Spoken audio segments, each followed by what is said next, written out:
உலக பிரசித்தி பெற்ற சுவிசேஷகர் பில்லி கிரஹாம் அவர்கள் ஒரு பெரிய கூட்டத்தை ஒன்று நடத்துவாராம். ஆம்ஸ்டர்டாமிலே 10 நாட்கள் பெரிய கூட்டம் நடக்கும். அந்த 10 நாட்களும் ஒரே ஒரு பெரிய செல்வந்தன் என்ன செய்வார்? ஸ்பான்சர் செய்வார். அவர்தான் பெரிய ஸ்பான்சர். அந்த மீட்டிங்க்கு ஸ்பான்சர் செய்யும் பொழுது அந்த சேர்மன் சொன்னாராம், பிரதர், இவர்தான் நம்முடைய மீட்டிங்க்கு எல்லா ஸ்பான்சர் செய்யறவர், இவர்தான் நம்முடைய மீட்டிங்க்கு எல்லா உதவி செஞ்சவர் அப்படின்னு சொல்லும் பொழுது பில்லி கிரஹாம் அவர் தலை மீது கை வைத்து ஒரு வார்த்தை சொன்னாராம். என்ன தெரியுமா? ஆண்டவரே ஒரு ஆசீர்வதியும் என்று சொன்ன அடுத்த வினாடியே ஆண்டவர் ஒரு வார்த்தை சொன்னாராம். என்ன தெரியுமா? அவன் கொடுத்ததெல்லாம் சரிதான், அவன் ஊழியத்துக்கு உதவி செய்தது நல்லதுதான், பாஸ்டருக்கு எல்லாம் செய்தது நல்லதுதான், ஆனால் அவன் இருதயத்தை எனக்கு கொடுக்க சொல், அவன் இருதயத்தை எனக்கு கொடுக்க சொல். உன்னிடத்தில் இருக்கிற பொன்னையோ பொருளையோ இயேசு விரும்புவதில்லை, உன்னுடைய இருதயத்தை அவர் விரும்புகிறார். ஹல்லேலூயா, ஹல்லேலூயா. அவருடைய இருதயத்தை விரும்புகிறார்.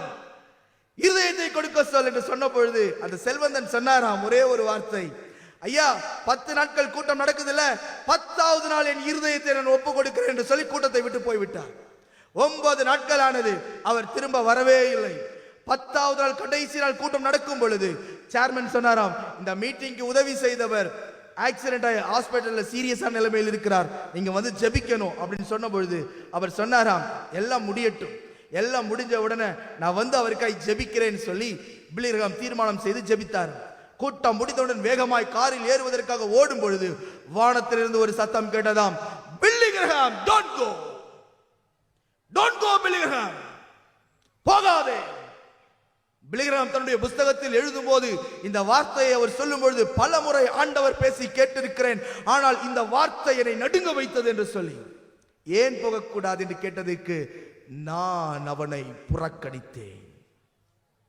I rejected him. நான் அவனை புறக்கணித்தேன். கிருபை இருக்கும் வரை, அன்பு இருக்கும் வரை நாம் எதையும் செய்ய முடியும். ஆனால் அந்த கிருபை நம்மை விட்டு விலகுமே ஆனால் நிச்சயம் சொல்லுகிறேன், பரிதபிக்கக்கூடிய சூழ்நிலையில் நாம் தள்ளப்படுவோம். இன்றைய இரட்சணிய நாள், இன்றைய அனுக்கிரக காலம், இந்த இயேசுவையுடைய இருதயத்தில் ஏற்றுக்கொள். எதுவும் செய்ய வேண்டாம். இயேசுவே நான் உம்மை விசுவாசிக்கிறேன் என்று சொல். ஆண்டவரே உம்மை நான் நம்புகிறேன் என்று சொல். அவரால் உன்னுடைய சூழ்நிலைகளை மாற்ற முடியும்.